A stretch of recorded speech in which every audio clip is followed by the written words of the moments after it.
Hi there YouTube, this is Tahmid reporting from the Frankenstein.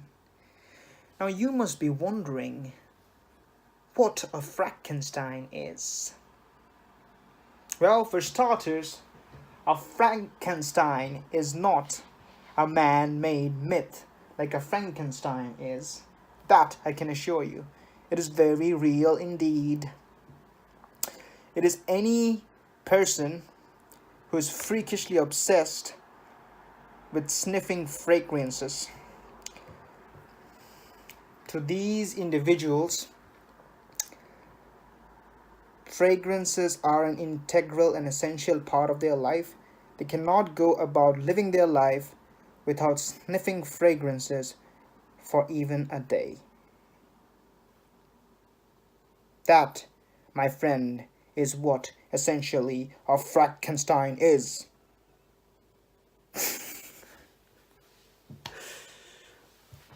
Okay, jokes apart. A Frankenstein is actually a cool name that I stumbled upon, and I haven't seen any YouTube fragrance reviewer take that name, so I obliged and took the mantle upon myself. And I think it is a fitting name to depict my fragrance journey. Call me weird if you must, but I think that name kind of resonates with me in some levels. So yeah, it's essentially my journey into the fragrance game and how I started off. Hopefully this would be a great resource for the people who are just getting into the fragrance game, and I can give them a bird eye view of the fragrances that I've checked out. And from a consumer perspective, I'll be able to help those people make decisions with purchasing with the help of these amateur noses. But that's it. That's about the name. And for my first review ever in this channel, as you can guess, there's no surprises from the title. I'll start my reviewing with a modern day clubbing classic, none other than Paul Gaultier's Ultra Male or Ultramale, whichever way you prefer saying it. Now, before I start the review, there's a disclaimer. I need to hit you up with a disclaimer. That is, fragrances are subjective. So, with fragrances, the general protocol, and this is something you have heard from several YouTube reviewers, the general protocol with buying fragrances is always try before you buy. Okay? Because as I said, like before, fragrances are subjective. They're like opinions, subjective and divided. So without any further ado, let's crack on with the review. Start the presentation then. It comes in a tin box can. Got some pad on the top and below. And in the middle, you got Paul Gaultier engraved with Ultramale written here with an anchor, which I presume is supposed to signify the manhood of this fragrance. And then you got UPC and batch code here.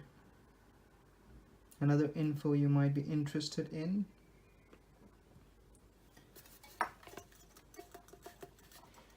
This is an Antonio Puig version, as you can say, for my batch code. Now let's pop open the box. To open the can, you see there's a small rubber hole inside so that it's securely placed there. And it sits on a podium. Just look at the bottle. the iconic Lamol bottle, which is worthy to sit in any collection and won't go unnoticed. The torso bottle got Gaultier engraved at the back and the shoulder, and you've got Paul Gaultier engraved here as well in the podium. And then you get other information like batch codes and UPC laser pinned here. You can see it. It's not focusing much, but this batch code you can check with a tin's back batch code for authenticity if you're at all in doubt. Also, you can see the juice level right there. If you have difficulties determining the juice level, just hold it against the light and you can see the juice level clearly. It's got some padded stripes going on in the middle. Dark bottle just gives you the vibe of nighttime wear, I guess. Then you've got this pretty neat touch, a stopper, which stops it from spraying. You take it off, sorry, and it gets freed. Now you're able to shoot. Shoots fairly significant amount of juice, and you can control the amount of juice you shoot. So that's a pretty neat touch. That's all for the presentation. Now this bad boy is available in 3 sizes: 40ml, 75ml, and 125ml. According to Fragrantica, this fragrance is described as fruity, vanillic, sweet, and spicy aromatic. The top notes on this are bergamot, pear, mint, lavender, lemon, and the mid notes are cinnamon, clary sage, and caraway, and the base notes being black vanilla musk, amber, cedar, and patchouli. This fragrance was launched in the summer of 2015, and the perfumier for this gorgeous fragrance is none other than the master perfumier Francis Kurkdjian, who apparently has his own brand right now and produces really great fragrances on a daily basis. That just tells you a lot right there about this fragrance. I think a brief history is relevant in this context. Paul Gaultier, initially as a fragrance house, gained mass popularity with their classic clubbing fragrance release, which is Le Male, back in 1995. Since then, a lot has happened in the fragrance scene, and companies like Versace and Paco Rabanne has come up with their own iteration of clubbing fragrances, which clearly overshadowed Le Male. So Paul Gaultier's response and comeback, in keeping with the clubbing genre, is this bad boy. And I think they have successfully done it, because performance-wise and projection-wise and even the presentation, even though some people find it tacky, but this unique presentation, I think they have outplayed their competitors in a stunning fashion. And this, I believe, is the perfect comeback. I could see this relevant as a clubbing staple the next 3 or 4 years, or maybe more than that. Not saying that Le Male isn't a bad fragrance, but it just isn't relevant with the new releases from other houses. And I think this has been their redemption, a perfect redemption of that. the concentration of this fragrance is eau de toilette, but don't be fooled because it performs better than some of the eau de perfumes I know. Just saying. As far as personal history with this fragrance goes, this initially piqued my interest back in those days when the 10 for Life designer fragrances trend was kickstarted by Timmy from Imagine Scents. I saw this creep up on most of the lists of the popular YouTube reviewers. That's when it actually captivated my imagination. Seasons to wear it would be in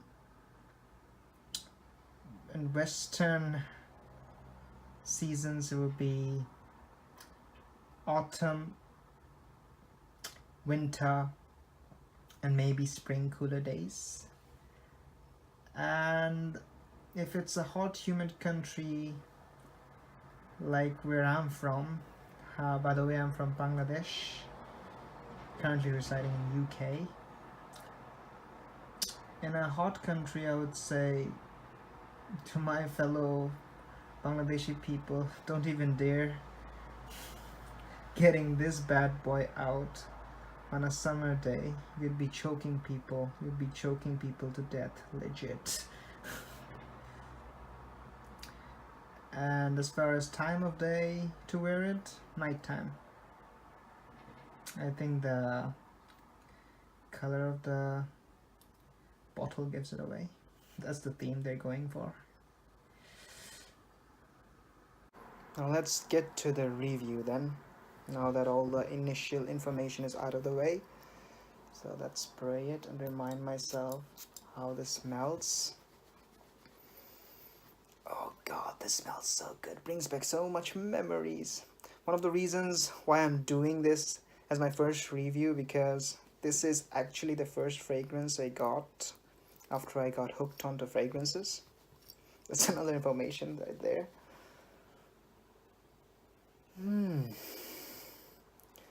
It's so addictive. It's one of those smells that is really addictive.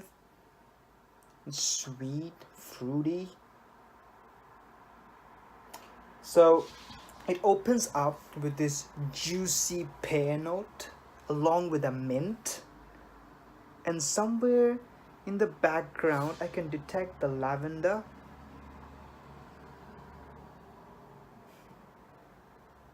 Working as a subtle glue holding both the pear and the mint note together as they work their magic. So juicy, so fruity. In the opening, the center stage is taken by that pear note, and I think the mint works as a complementary side cast, helping this pear note flourish.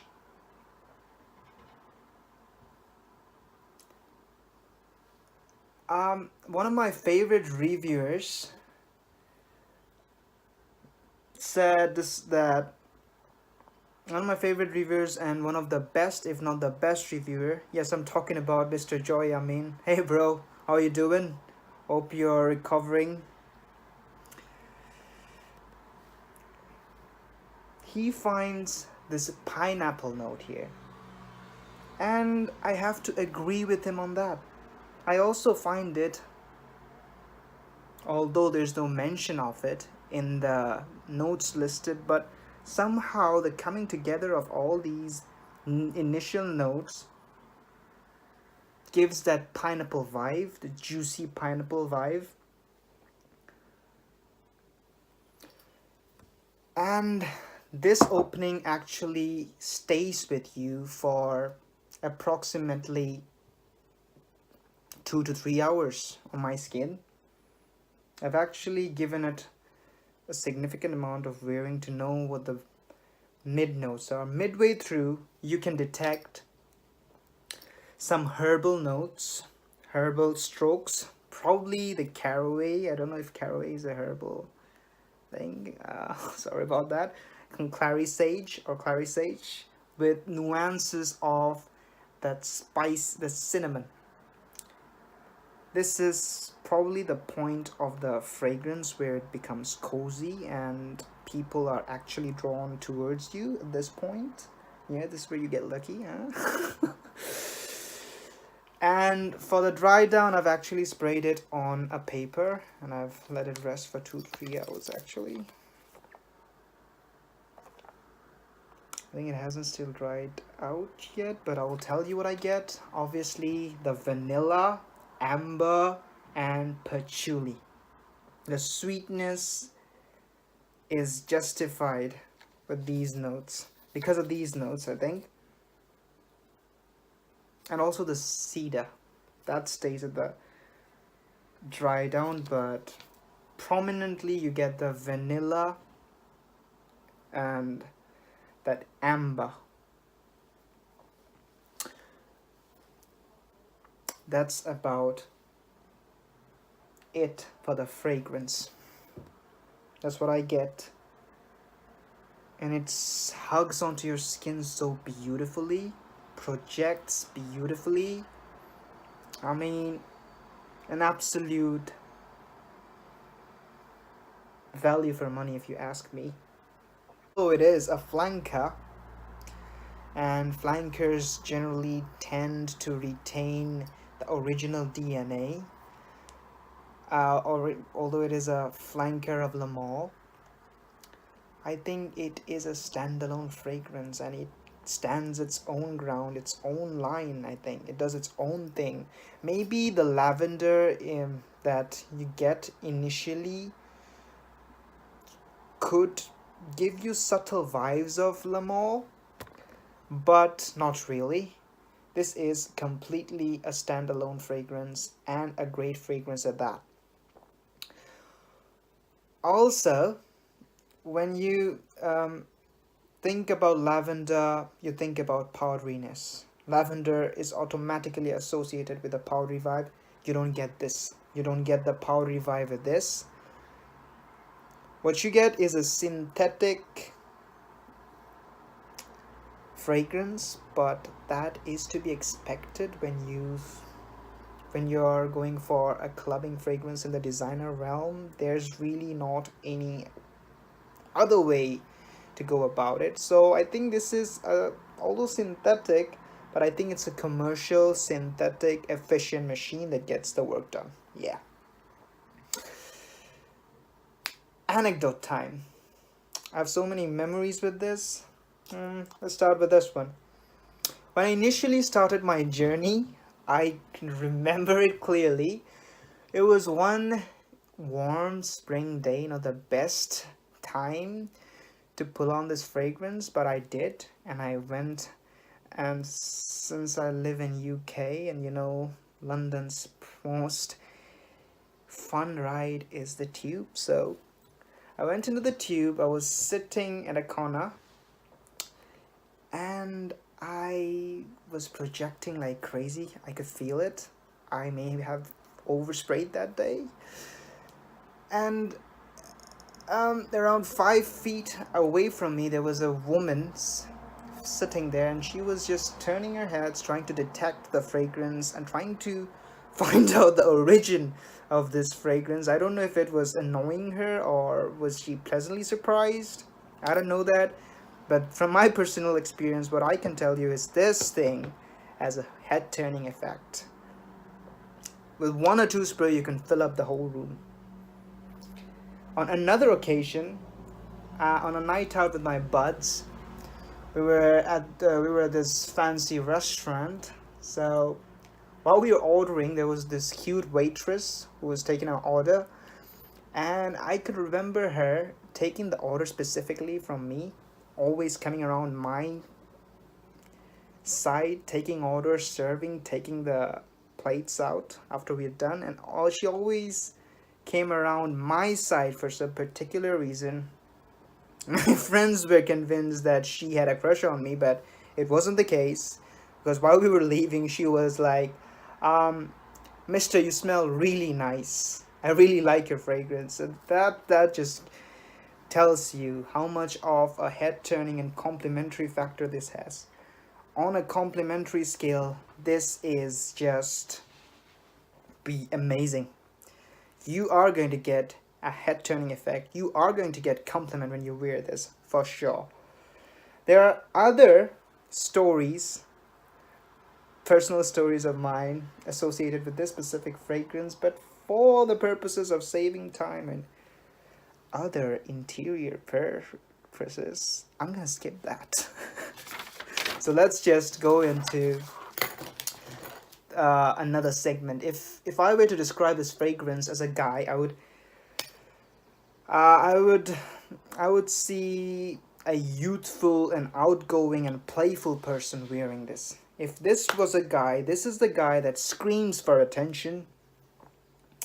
This is the guy who party hards. This is the guy that is spontaneous.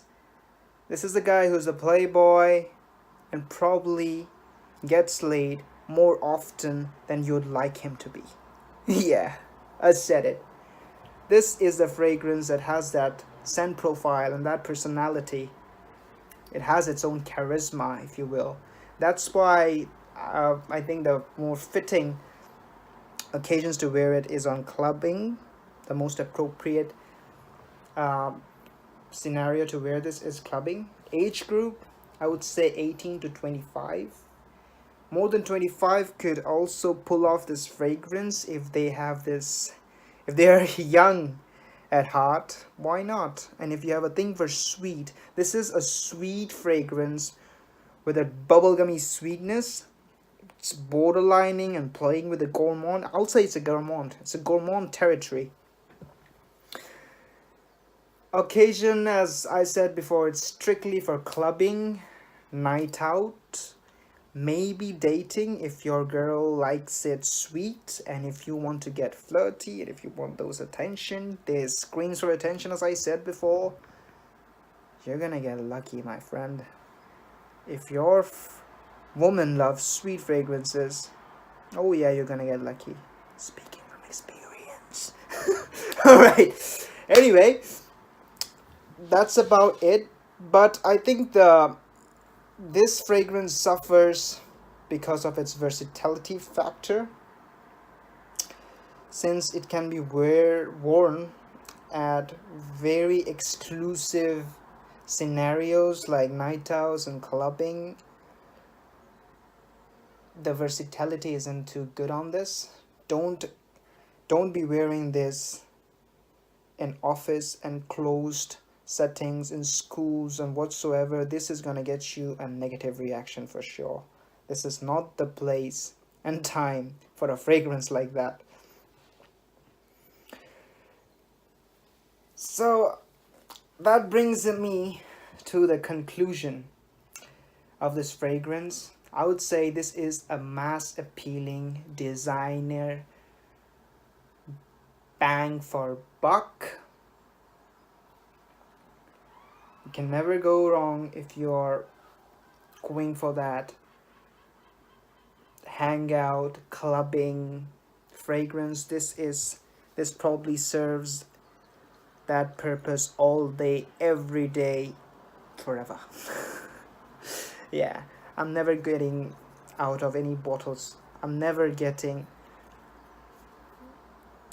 I'll never be without a bottle of this, strictly because of my nostalgic reasons. Also, this is a brilliant staple for clubbing. This has actually, in my mind, from all the comments that I've read from Fragrantica, has two schools of thoughts and in the fragrance world. One group tends to say that this is nothing, this has nothing to do, like this has no conformity with its name, because it is strictly, it's really sweet and it could be really cloying, which does not comply with the traditional masculine fragrances that are